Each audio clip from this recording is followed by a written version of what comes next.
Welcome to the Connoisseur Conversations with a.lange Söhne, live from the Alhambra, Berlin. My name is Naughton, and I have the honor to host the upcoming 30 minutes where we will be focusing on finishing. No matter how small a component or a movement or a dial might be, each part must comply with rigorous artisanal and aesthetic standards. But how many different types of finishing can there be? Which skills are needed? Where does finishing start and where does it end? And how do watch collectors think about it? This conversation shall try to answer questions like these, and I have the honor to welcome the Director of Product Development from a.lange Söhne, Anthony de Haas, live here in the studio. Hello, good morning. Good For us morning. it's morning now, I don't know. Well, there's people from all over the world watching us. Okay, hello, good day. Good evening. Okay, but we have guests connected to video calls. We have the Chief Advisor to the Fondation de la Haute Horlogerie, Carson Chan from Singapore, and the founder of Monochrome Watches and an expert in haute horlogerie, Frank Geelen, connected to us from the Netherlands. Welcome, gentlemen. It is truly an honor to have you in this remote conversation here. To see you guys. How are you? Thanks. Happy to be here. We're just doing fine. We're finishing with the finishing touches of our conversation. Just before we started, we talked about finishing and how important it is. What would you say? How important is it for a person if they first encounter an a.lange Söhne timepiece to be aware of the finishing on the backside? How important is it? Oh, this is an interesting question. How important? I think that when they first encounter, they will notice that the front of the watch is very much understated. Mm-hmm. And as soon as they turn around the watch, it's flamboyancy, pure. It's classical watchmaking, and all the very fine finished parts shine to watch you, and all the levels and all the things. So I think that's an interesting point. Right. You wear your watch. Yeah. Discreet, understated. You wear your watch for your own. Right. If you decide, you take it off your wrist and turn it around. And I know even collectors have their eyeglass with a loop with them, and they sit here. And then you have joy of all these parts and all the craftsmanship which is inside. These are pieces of art. Right. And for me, that's very interesting, that the front, discreet, understated, and the back is Sheer almost visual. Exploding in your Visual pleasure. Yeah. Excellent. Mr. Chang, I mean, we dive right into the finishing aspect from a.lange Söhne, but how did you get into watches at first? Was it that you focused on how the movements are finished, or was it a specific watch that you focused on that started the sparkle of collecting? How did that go?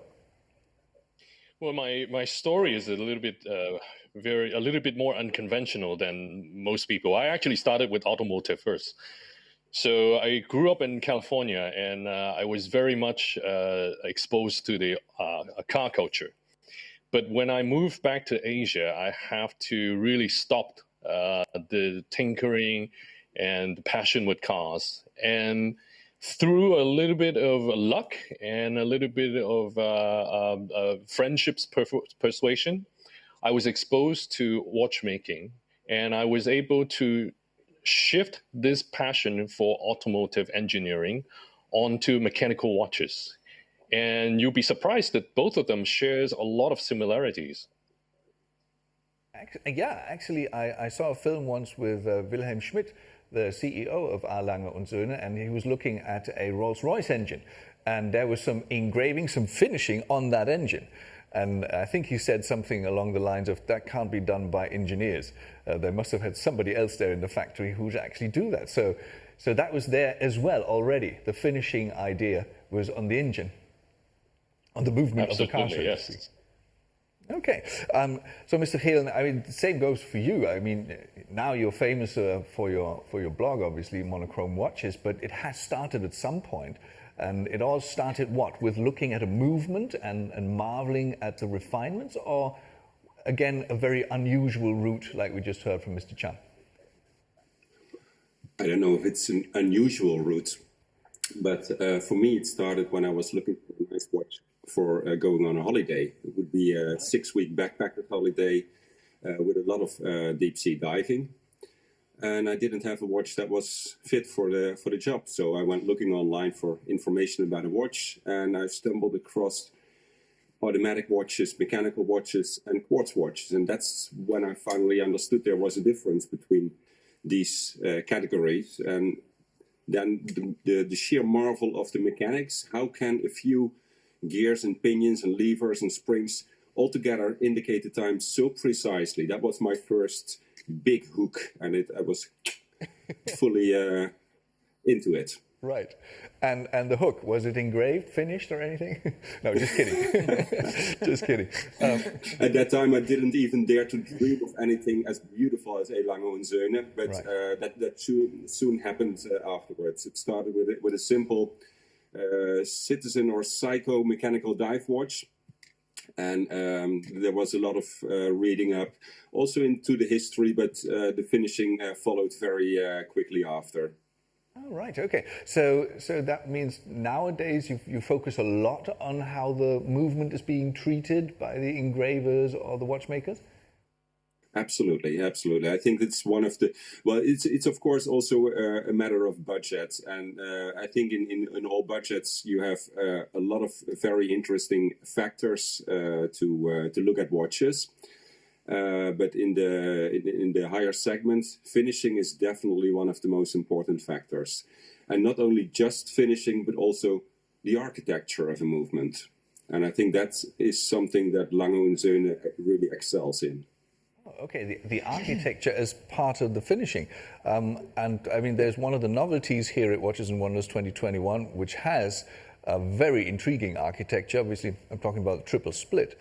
So how does this idea of finishing and making something beautiful to look at coincide with the architecture of a movement, especially since you know that there's going to be a glass back, so you can really look at the movement? I think our movement designers are, and we have a very interesting mix. We have 10 movement designers, and 5 of them have a watchmaker background and learned further to be engineers, and the other 5 are really engineers. And they have, when they started, had a different approach of doing things. But at the moment, they are artists. It's not just engineering.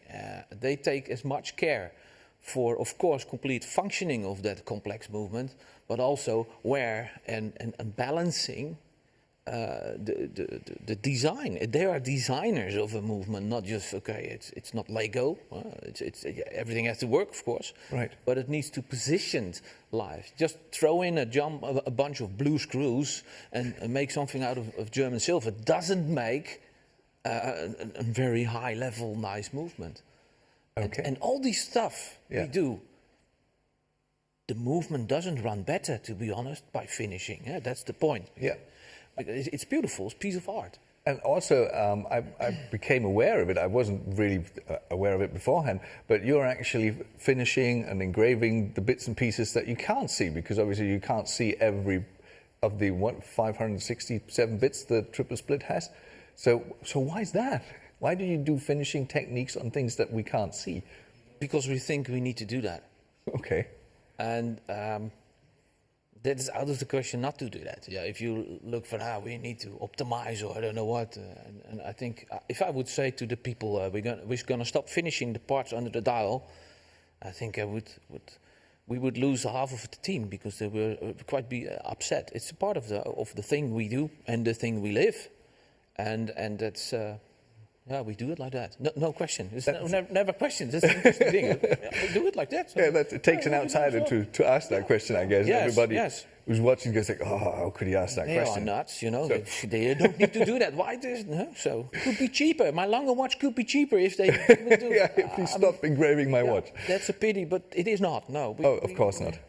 But let's zoom out from Glashütte and move all the way to Asia, because Mr. Chang, if the internet is not lying, which it never is, obviously, then you're offering FHH certified watch training courses, and Right. obviously the finishing techniques and getting to know the movement are a big part of it.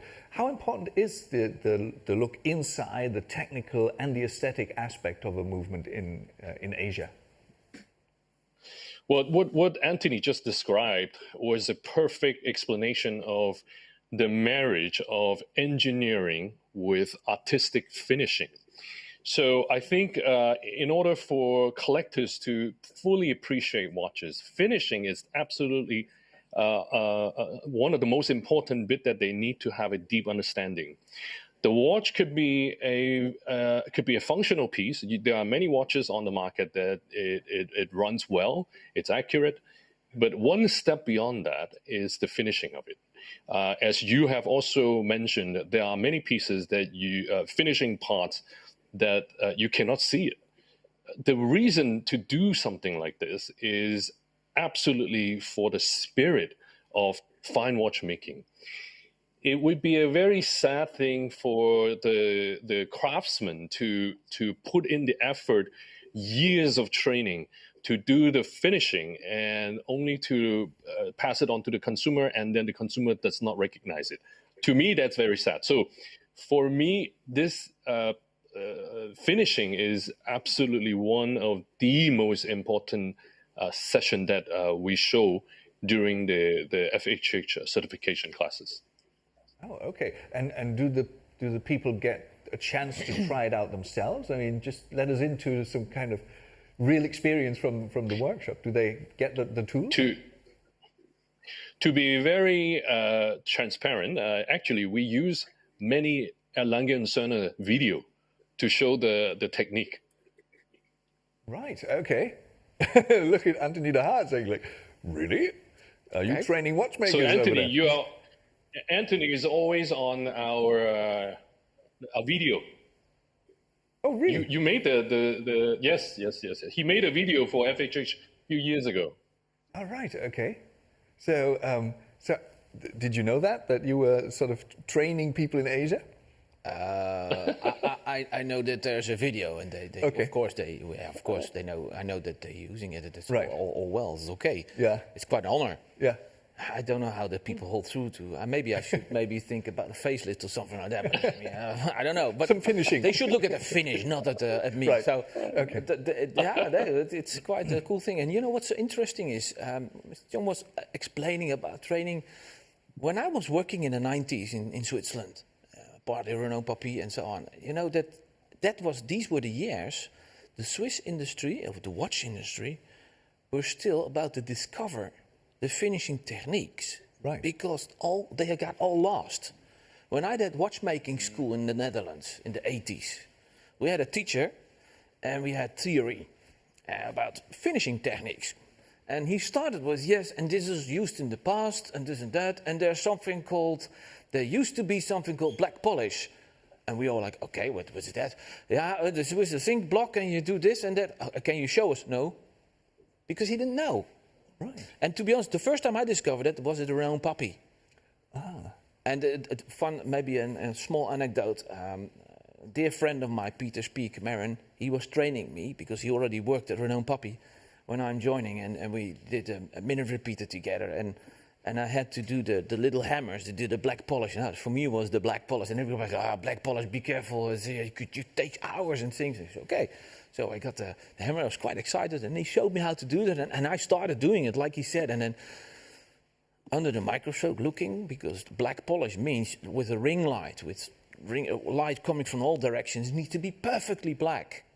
And the single scratch appears like a white hair, for example, like a cat, like a pfft. Okay. And I polished the nipples for hours. And finally I was like, yeah, Peter, look at this. And he says, yeah, the polishing is good, but you can throw away the hammer. So why? You polished so much, the beveling was gone. He said, but it doesn't matter, because I gave you, a sorted out piece. Right.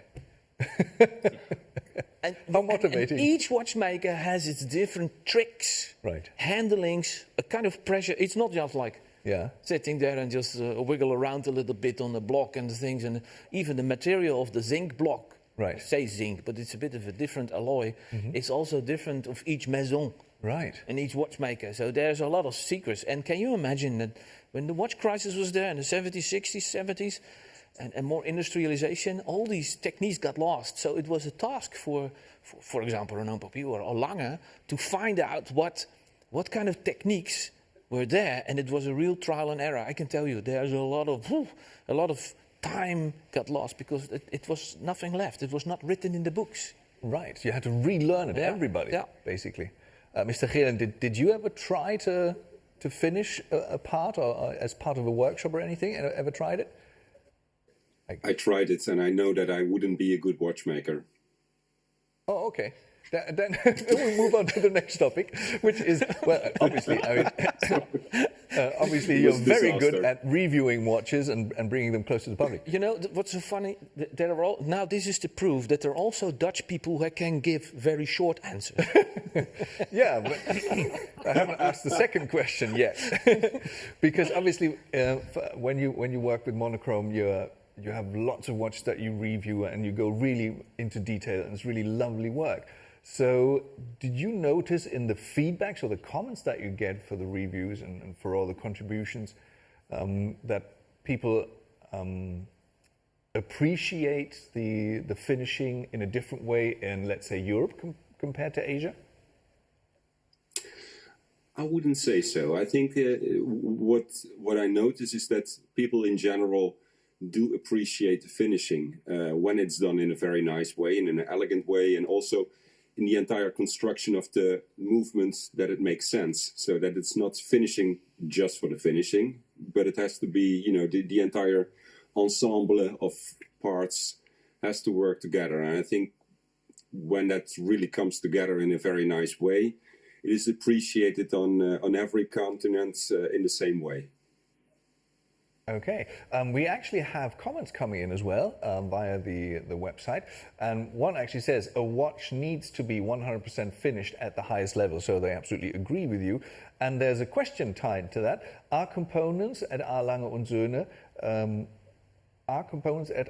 Söhne sourced and finished externally? Is that the case, or do you all do that in-house? The finishing we do in-house. We have a dedicated. And now it's getting a bit confusing, a Finnish department. That doesn't mean that there's a department where only people from Finland are working. Although I know that there are some excellent Finnish watchmakers from Finland. Have some comments about that, I guess. I don't know, but we had really with the tour a question. Right. Because it's mounted Finnish Abteilung. Okay. And they're like, Finnish? Do you have Finnish people here? We have 2 watchmakers from Finland, but that is not the case with the finishing department. They are excellent watchmakers from Finland, good friends. But did you know, we're all talking about finishing and things. Did you know why watchmakers started doing finishing in the past? Because in the past, only the complicated watches were mostly finished. Okay. I do, because you told me. But maybe the 2 gentlemen, do you share the story? Did Anthony de Haas already share it with you, or no idea? Okay, well, but fire away. I do know, but. Oh, you do know? Okay, so that's good. Yeah, I had a chat with Frank this morning. No. The perlage, for example, the pocket watches, for example, high complicated pocket watches. Right. They were not only double assembled, but maybe 100 times. But it's all fine adjustment, adjusting the spring, assembling, trying functions, take it out. If you leave it like rough material or blasted or something like that, grained, you see all the marks of the watchmaking at work. So they said, let's making shiny perlage, so you don't see so much the things. Okay. And of course, then they started also to celebrate it, of course, and then became a bit of a game who made the nice finishes. But only in the pocket watches in the complicated pocket watches was used also at the time German, non-treated German silver. So that's where it comes from. It helps us a little bit, but don't tell them. No, we're not going to. It's important. Well, sometimes you get, for example, the surface underneath the balance wheel. Right. We do not give it a perlage. And I had some comments that, oh, they're saving money. They just blasted it. Right. But in fact, it's not. The matte surface underneath that shiny balance wheel let come out the balance wheel, the heart of the movement, way more. We do that on purpose. Okay.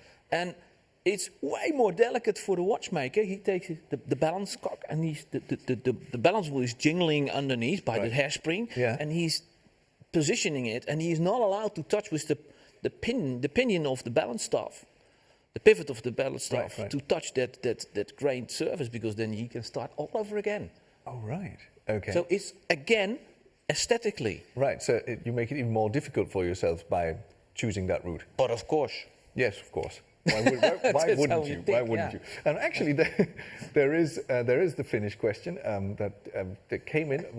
Let's see. I have to read it first. How long does it take to finish? Not from Finland. A triple split movement. Does it have hours? Can you yeah, put but an hour? that is so difficult to say. Right. But okay, so the parts go in what we call fabrication. Right. We use machines to fabricate them internally, and then the pieces come out rough. They are still partly fixed in plates. Right. And there are some bevels, so you need to take them away, the burrs. So that's done already by hand. You don't see the result. And then all the parts come in the finished department from Germany. And there the parts are finished. Then they go in boxes, and the toolkit, the parts kit comes to the watchmaker.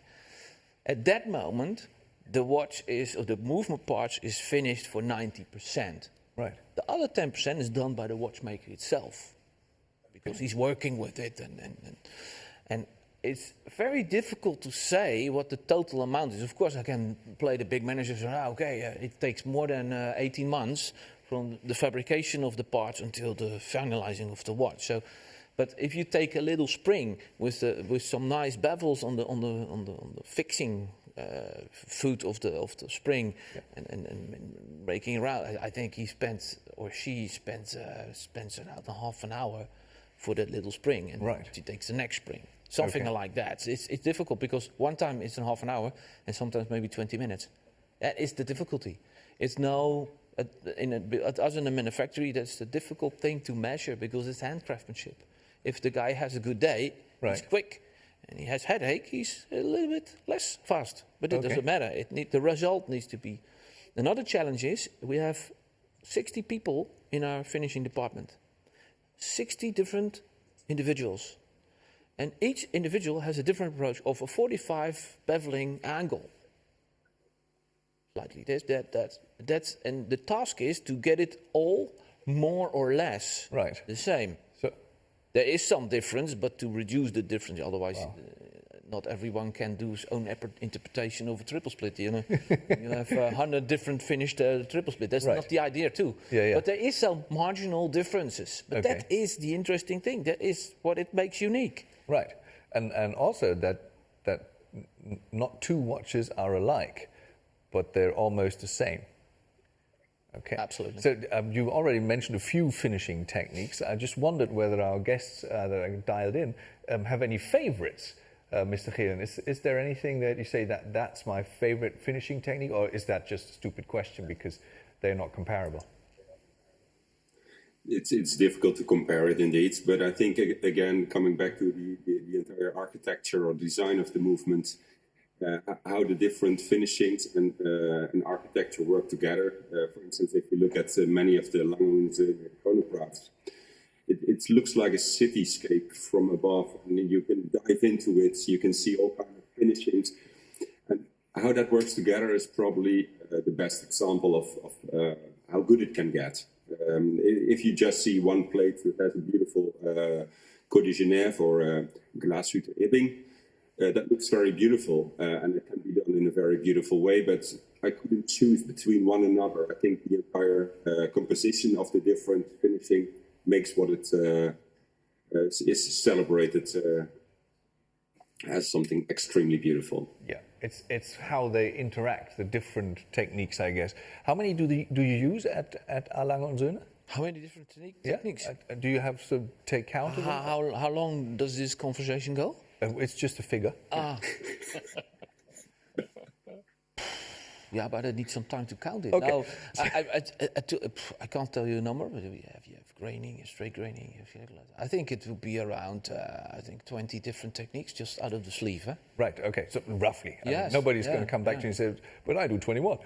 So it's about 20, because there's one question that came over the internet. How many years does it take a watchmaker to handle the techniques to finish a Lange movement? If it's that many, do they come trained, or is that part of your internal training? It's a part of our internal training, and you must differentiate. You have the watchmaker who has his watchmaking finishing techniques, like black polishing is made by a watchmaker, right? Because that's the final step. But we have, of course, the people in that department, in that finish department. Right. There's no school for finishing techniques, right? So we train them internally. Okay. And we have people. Luckily, we are not far from Meissen, which is the famous porcelain manufacturer, and we had some people who used to work over there. So they had already skills and feels and the Fingerspitzengefühl, the German word.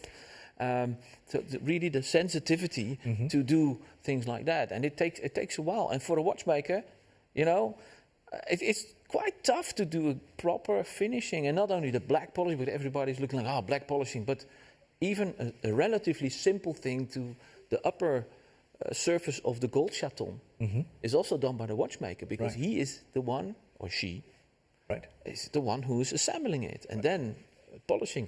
To polish gold is quite tricky because it's quite soft, especially the gold ring we use for the gold chaton is quite weak. And that's the weaker, you're tougher. You see everything. Right. Yeah.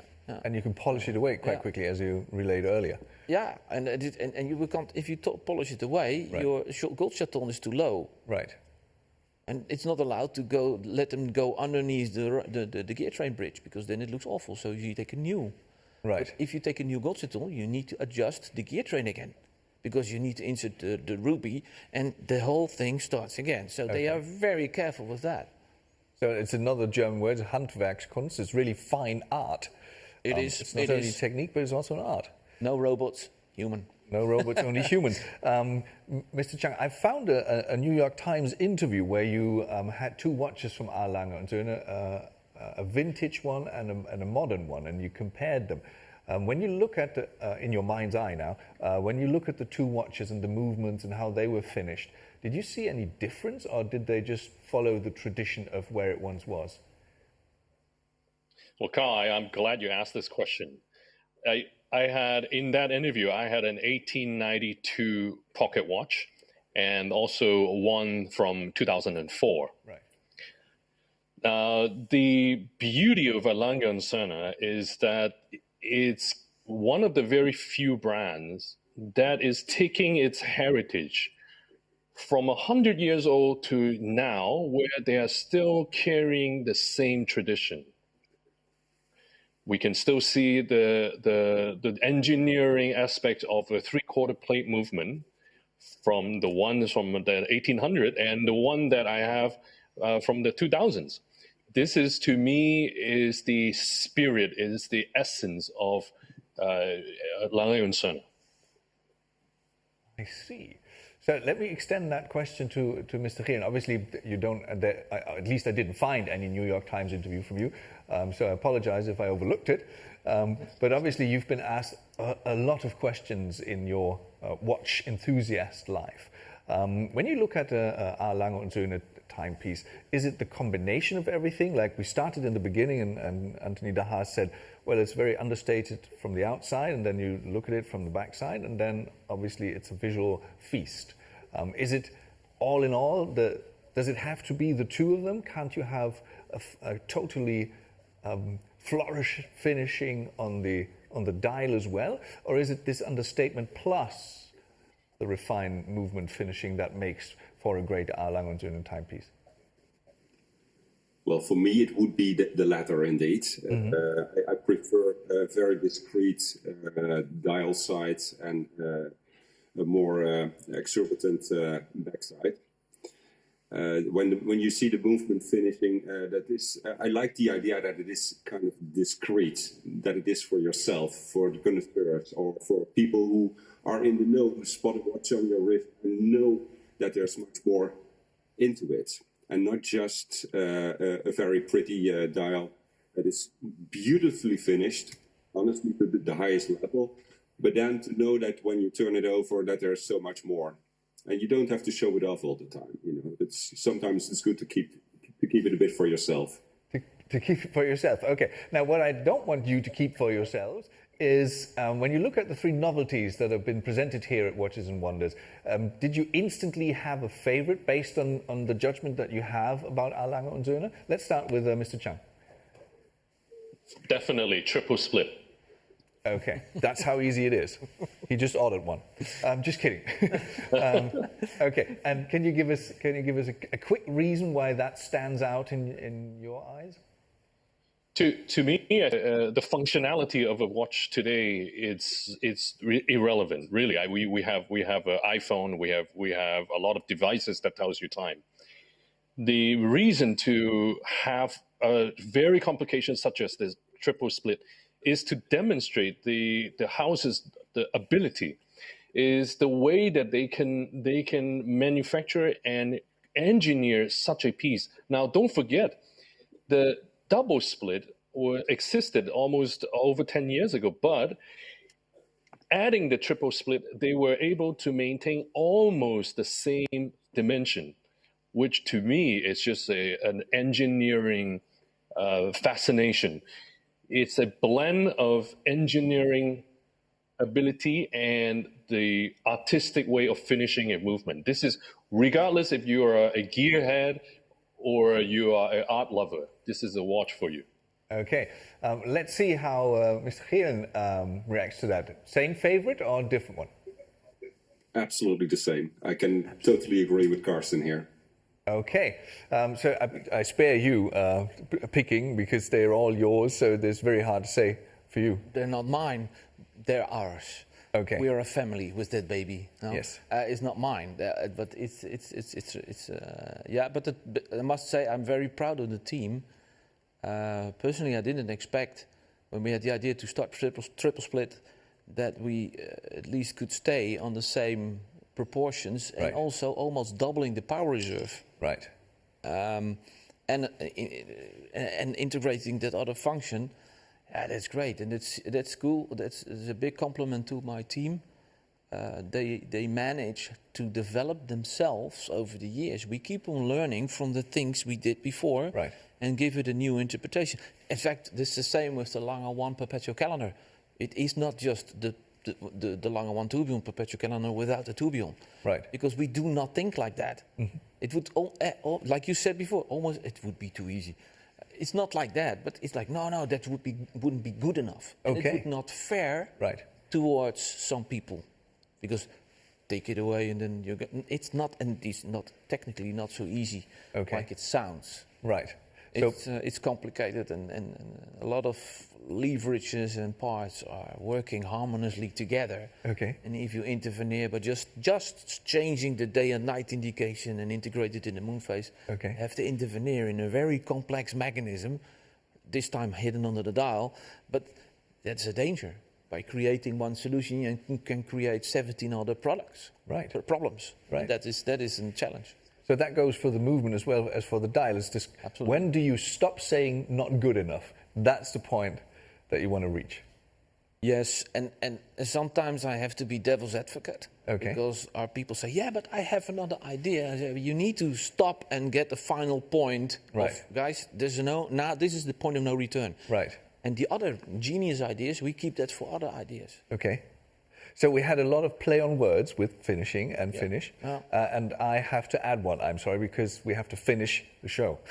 And here it means that our 30 minutes are way gone. I think we're in minute 35. So we really took our time here, which is great. It's great to see people are reacting on the platform. It's great to have you gentlemen dialed in and share your passion about finishing and the whole philosophy of a.lange. And it's, of course, a great pleasure to have you here each and every time and share your stories, your anecdotes, and your knowledge. I think we got to know each other the last couple of days. Well, I certainly learned a lot, and today I learned a lot about finishing. So I say thank you very much, Anthony de Haas, and to Mr. Chan and Mr. Geelen. Thank you very much for being our guests in this remote conversation. Thank you. And ladies and gentlemen, Thanks. thank you to you as well for watching, for typing in the questions. I hope you as well learned a thing or two, or enjoyed at least a thing or two about